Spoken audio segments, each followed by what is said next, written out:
You ask Tiger to solve. This deals with linear equations with one unknown. The final result is y equals 4000.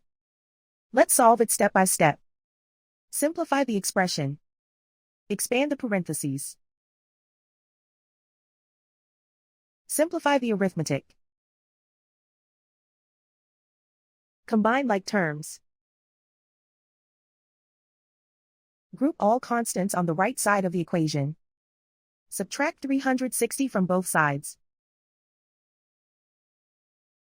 Simplify the arithmetic.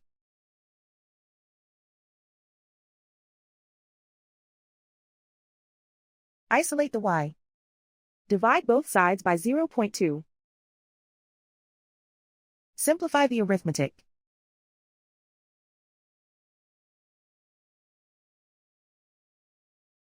And so the final result is y equals 4000.